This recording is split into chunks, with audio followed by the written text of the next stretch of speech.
I'm going to bring up our speakers, Dr. Shawn Jones, who's also with Arkion Life Sciences, and then Dr. Roger Saltman, who has RLS Management Solutions. He's a consultant, and I'll let him let them both introduce themselves. But thank you for coming. I'm a native here in Madison. I grew up in Verona on a dairy farm, so I'm really excited to have Arkion here to talk about our product, or talk about IgY. All right, I'll give it to Shawn. All right, cool. All right, thanks, Michelle. It's here. Cool, yes, we're excited to be here. As Michelle mentioned, we're talking about IgY technology. Again, so Arkion does manufacture this technology, but this is more of a general knowledge session. We don't feel this field knows a lot about IgY technology, so it's kind of educational to show you what this technology can do for the dairy industry. So right off the bat, what is IgY? I assume this audience probably doesn't know what IgY is. It's basically the avian IgG. Yes, it's IgG for birds. There's some small structural changes between the molecules, so you don't want to call it IgG, it's called IgY, but you can think about it the same way. So IgY is the major antibody produced by chickens. It's found in the bloodstream. They also deposit it into the egg yolk. So similar to colostrum, when the chicks hatch from the egg, they absorb the yolk into their GI system. So they absorb all the antibodies into their system. So it's kind of the colostrum for chicks in a way.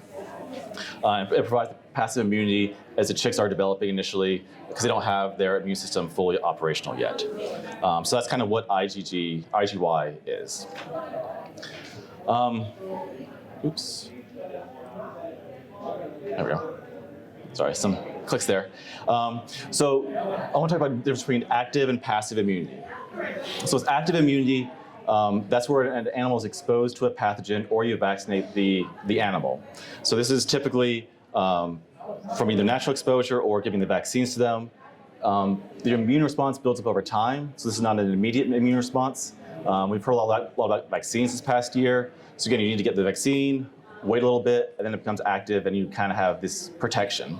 Once you have that protection, it is a long-term protection for the animal. Passive immunity, though, is different in that you get the antibodies from an external source. So you don't produce the antibodies yourself, rather you're fed the antibodies either through a colostrum or from an IgY product. It acts immediately, the antibodies are already formed, and it's a fully active molecule. So once it hits the pathogen of interest, it'll bind to that pathogen. It does have to be fed continuously. Once you stop feeding it, and the IgY is out of the system, you no longer have protection.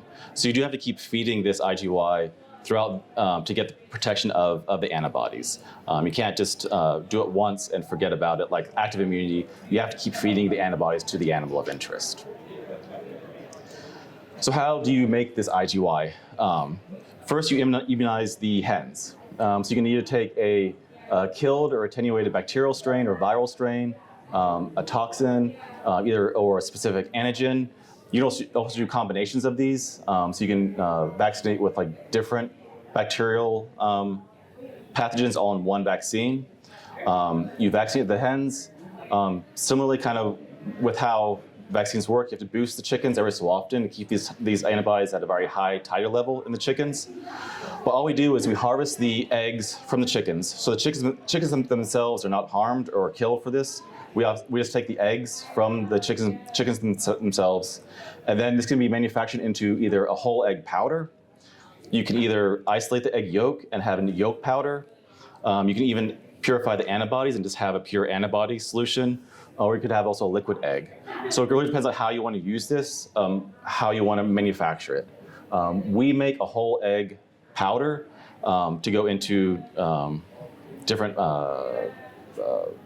avenues. So it's like for milk replacer, the whole egg powder dissolves very easily in milk replacer.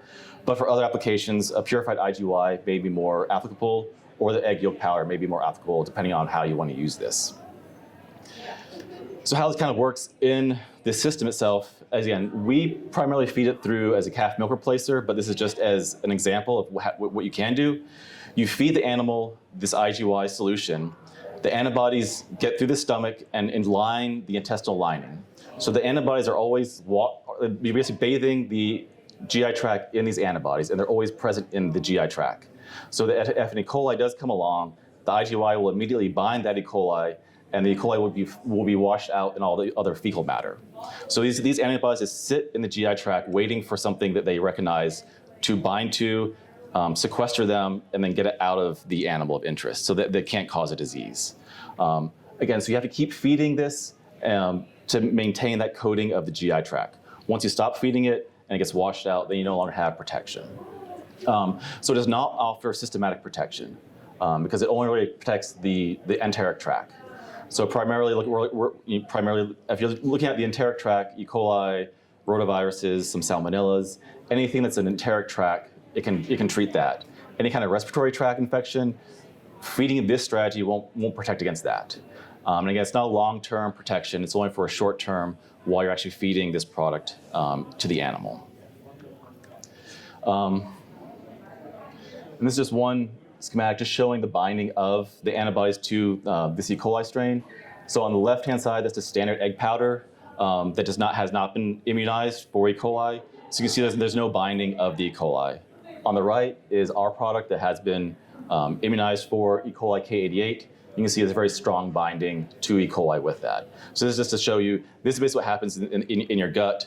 If the E. coli comes into the gut, the IgY will bind to it. It can't then attach to the GI tract wall and cause disease. It'll just wash out of the animal. So why IgY technology? Why now? Again, there's a really big focus on reduced antibiotic usage. This is a very good prophylactic strategy so that your animal does not get sick. The whole point of this is to reduce the disease incidence in your flock. So very similar to vaccinations, this is just to prevent your animals from getting very sick. So it's much more a prophylactic solution rather than a treatment solution. Again, our product and a lot of the products are just an egg-based powder. So you have all the protein, all the fats, all the good stuff in an egg powder. So it's really just a really nice, good food for the animal as well. It can be very much tailored. So depending on how you vaccinate the chickens, you can change the profile of those antibodies. So if especially on your farm, if you know, let's say E. coli K99 is your issue, you can hyperimmunize hens for that one specific disease, so you would have protection against that. Or if you know it's E. coli and rotaviruses, you can do those two together and use that to treat your flock. So it can be tailored to certain situations on the farm. Or if there's a new disease that comes out that you don't have a vaccine for yet, we can very quickly generate some IgY to give some protection while a vaccine is developed for long-term protection for that animal. Again, it maintains a healthy gut. So these antibodies are always bathing the GI tract. So anytime the disease cuts in the gut, it can bind to it and get it out of the animal. This has been around for a long time. It first developed in the 90s. We've been selling it since the 90s. Other companies have as well. So it's a proven technology. It's not necessarily a widely known technology, but we know it works. And it's very cost effective. You don't have the bleeding of an animal like you do with an IgG. All we do is harvest the eggs and spray dry the eggs. So it's a very cost effective treatment option for animals.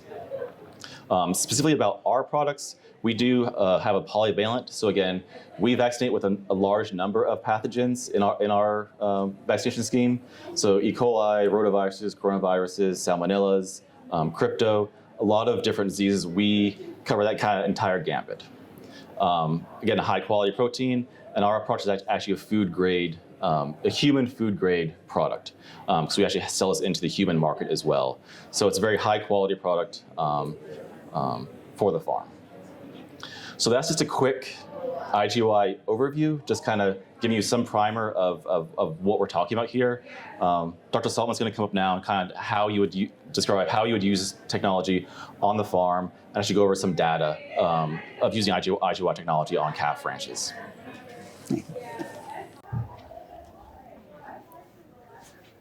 Thank you very much, Shawn. And it's great to be here today. I hope Hope you all are enjoying the day as much as I am. It's really a pleasure for me as a longtime dairy person, as somebody who's done a lot of research over the years. It's been real fun for me to be a consultant and working with small companies like Arkion to help them typically to better understand their products and where they fit, in this case specifically for the dairy industry. I have been, I was trying to think how I would describe my time in the dairy industry, but suffice it to say that I have been involved in the dairy industry for much longer than many of the people have been alive in this audience. And so I'll leave it at that. But I spent my first 7 years after graduation from veterinary school in private practice, then came into industry to do research. I eventually got involved in technical services, and in April of 2019, I retired as Chief Medical Officer in the cattle and equine business at Zoetis. That very day, I started a consulting business, and it's been wonderful ever since. So I'll try to share with you a little bit of some of the things that I've learned, specifically around this technology. But first, let me start by asking the question, since if we're going to use this to maintain healthy calves, what are healthy calves? Well, good question. If we think about it a little bit, healthy calves sort of have a level of resistance. Now, resistance just simply is the antibodies that the calf has gotten, maybe from colostrum, maybe in the last trimester of gestation, the calf has developed some of its own immunity. So and then there are natural defenders that the body makes that helps to fight infection. So calves that are healthy have a pretty high level of resistance, and they're, by very nature, they're always under some challenge. So there are bacteria, there are viruses, there are other microorganisms that are in the environment that get passed to these calves and can cause them potential harm. But this is a dynamic system. Resistance goes up and down with exposure, and then challenge also goes up and down. So as long as resistance stays above the disease challenge, everything is fine. But if resistance starts to drop, or if the challenge gets great with an organism, that can lead to not good. No bueno. So an example of that, so let's say we have a constant disease challenge in our calves. And something happens, and let's say they're in a calf raising facility, and suddenly there are a lot of cold drafts, or they get wet. So their resistance can drop. And as that resistance drops, even with disease challenge remaining the same, right where the resistance gets below the challenge level, we get disease. That's when animals suddenly start to get sick. So it's a very dynamic, sometimes we think of disease as all or nothing, but it's really a pretty dynamic process. By contrast, sometimes the level of challenge gets greater. We bring in calves from another farm, and they're bringing virus with them. And so they might have, all the calves in the home farm have a level of resistance, but then the challenge suddenly goes up, and once again, the challenge is now greater than the resistance, and so right at that point, disease or illness begins again. So it's a really dynamic process. So really the goal for us, from a husbandry perspective, is to always make sure that we are maximizing the level of resistance in our calves and minimizing the level of challenge. Pretty simple, right? Sometimes not as easy to do as it is to say. So one way that we can increase the resistance to maintain good health is by, as Dr. Jones just showed you, is by bathing the gut every day with passive immunity. So antibodies, in this case coming from chickens, bathing the gut, very specifically tying up or aggregating any pathogens that might be in the gut. So that's called increasing passive resistance, bringing it up. Now, when we think about the scours diseases, or generally the diseases that afflict calves in the first couple of months, the number one thing we think about is scours or acute diarrhea. And that's about 3/4 of all the disease that affects calves. And so all of you who are raising calves know if you can just get them through the first 4 to 8 weeks, you're in pretty good shape from a scour's perspective. The second greatest disease is enzootic pneumonia. That can be a problem anytime in that first 2 months and is often present right as we wean calves, because that's a tremendous stressor. And now with constant disease challenge, these animals can break with pneumonia. And then there are other things that can cause disease in calves, but they're relatively minor. Things like nutritional disease or stillbirths and birth defects, and navel ill, which is infection of the umbilical area. These are the organisms, the main organisms that cause diarrhea in calves. So enterotoxigenic E. coli, you've seen them, K99, K88. These are E. coli in the gut that tend to adhere to the lining of the gut and begin to cause significant problems, and particularly in terms of the calf's ability to bring fluid across the gut barrier into the bloodstream, and so the calf begins to scour. Salmonella species, another major problem. Clostridium perfringens types A, C, and D. Rota and coronavirus, these are two viruses. And then a little bit higher up in the evolutionary tree are protozoa, Coccidia and Cryptosporidium. And these organisms also can be incredibly deadly for calves. Now, a good thumb rule about the kinds of these diseases and when they afflict calves is that in the first week or so, calves get diarrhea primarily from E. coli. That's not entirely true, but it's a good thumb rule to start with.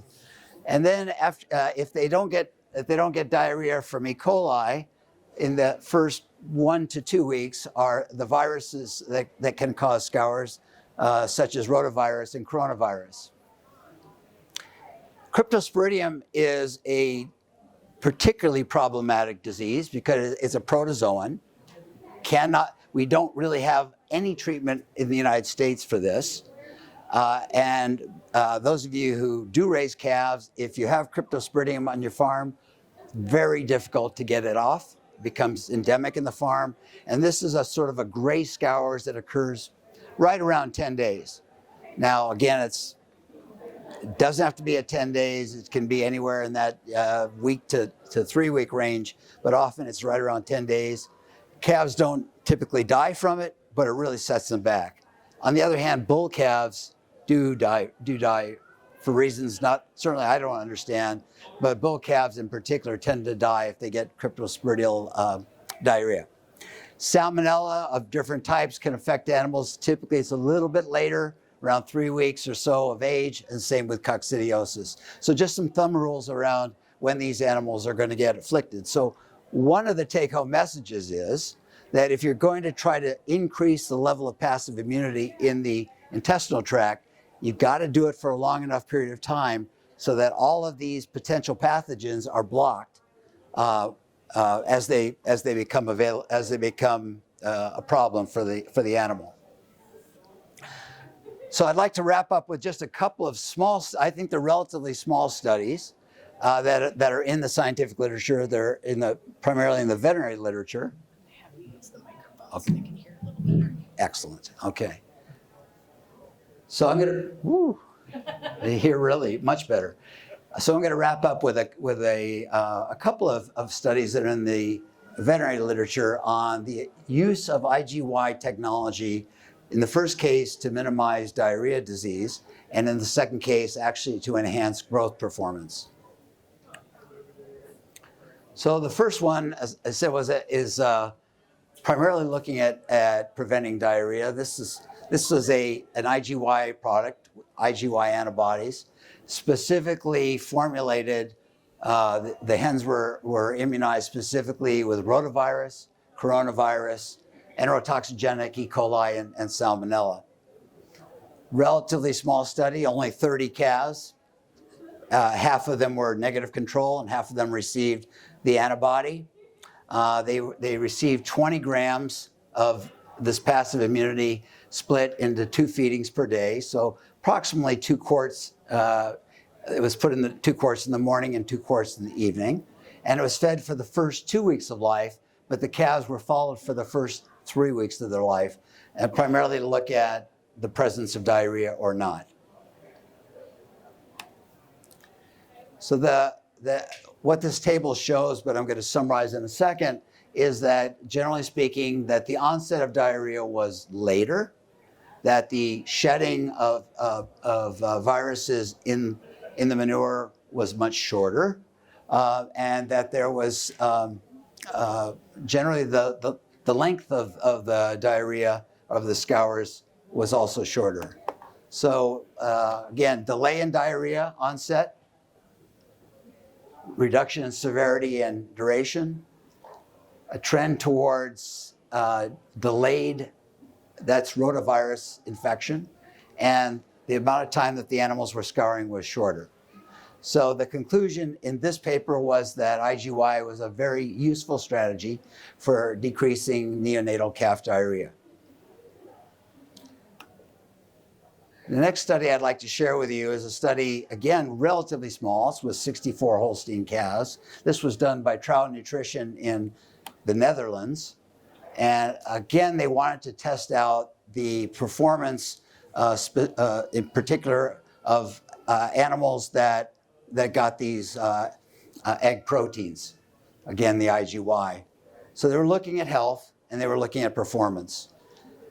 64 calves, both male and female, split into a negative control group and a group that got this IgY product, and it was put into calf milk replacer, again, for just the first 2 weeks of life.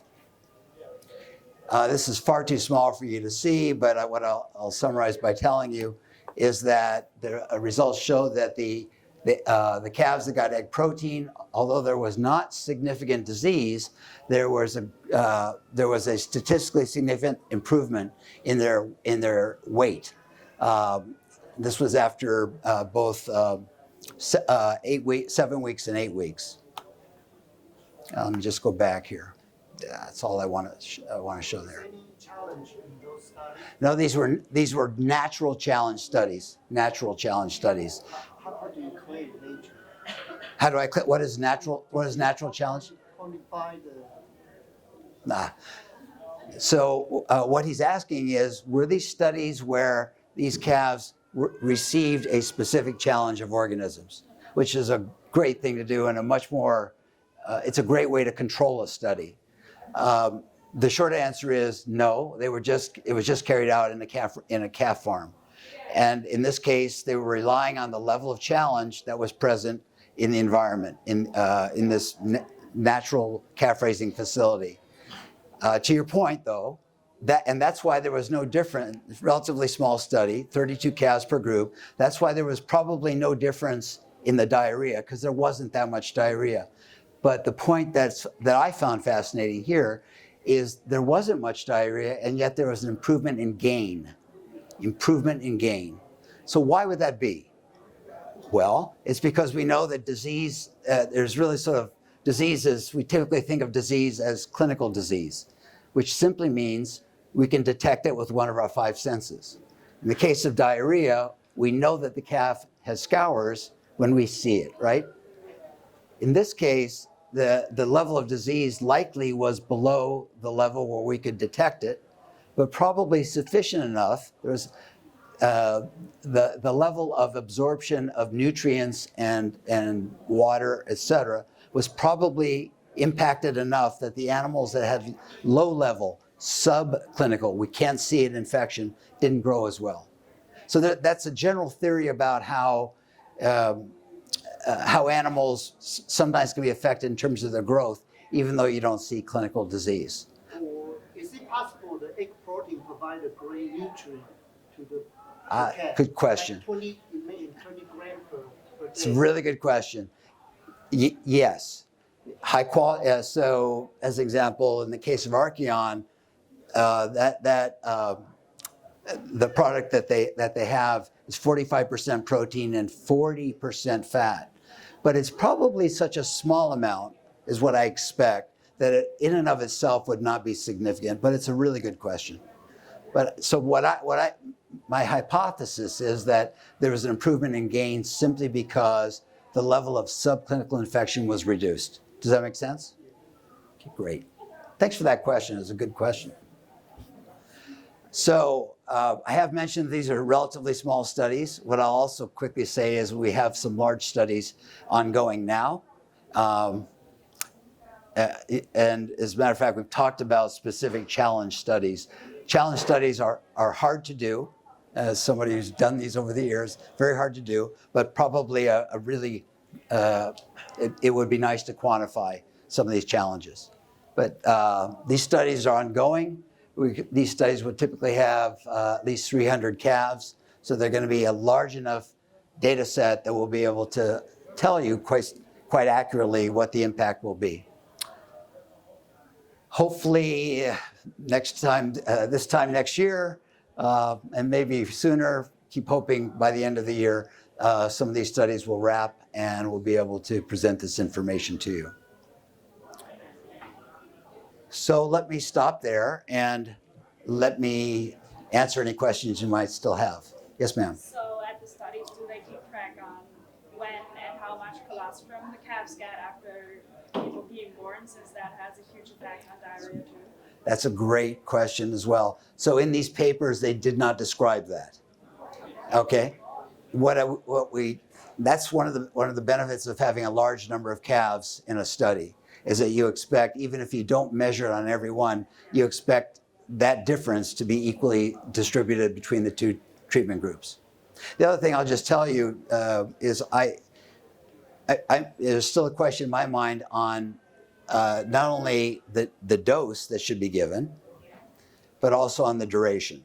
I think the tendency is for these kinds of products is to be given for the first 2 weeks of life. I suspect, my hypothesis, so I have reason to believe but not data to prove, that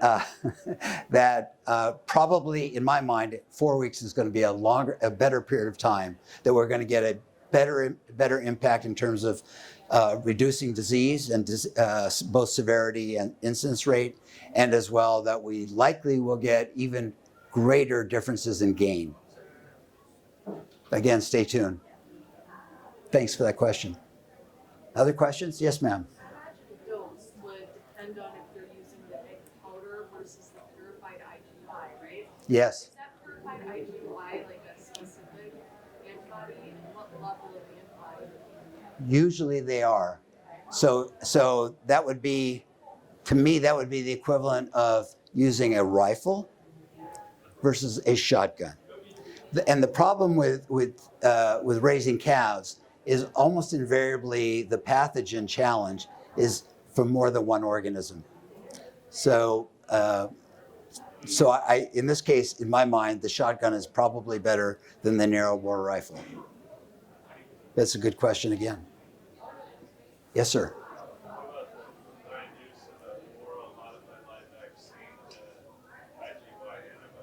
Good question. So an oral vaccine, what it does, it's another strategy for raising resistance, a great strategy. So what an oral vaccine does is it presents the antigen, to cells that line the tract, and they produce a different kind of immunoglobulin called IgA.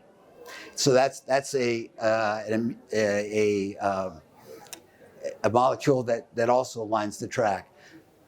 And to the degree that, so there's going to be undoubtedly a half-life to that. And the question is it going to be sufficient for whatever you're vaccinating against, again, to provide enough immunity at the lining of the GI tract to prevent disease? But it's another really good strategy. Would I get virus, antigen, IgY, antibody complexes if I shot them both at the same time? Yeah. So really, your question is, if I were to give a passive immunity, the IgY, at the same time that I'm giving antigen to try to stimulate IgA development on the lining, could they possibly be mutually exclusive? The short answer is we just don't know. And it's certainly possible. So let's say, as an example, you were going to give a modified live coronavirus, because there is one on the market. What I might do is I might hold off 2 or 3 days so that it's having its effect as an antigen stimulating the immune system, and then begin to add the passive immunity. But that's my best guess, not based on data. Make sense? It's like giving the same question comes in if you have a modified live vaccine on that you're giving in the nose. You know, how are you going to block that? If it's a viral vaccine, you won't block it with antibiotics. But if it's a bacterial vaccine, you might. Same kind of idea. But I don't know for sure. Any other questions? Yes, sir. Rough cost per day? Rough cost per day depends on the dose, right? But I think right now we're looking at cents rather than dollars. This is where I can wear my technical hat and say I don't know exactly. But I think we're really looking at a very, very low cost relative to the prevention provided.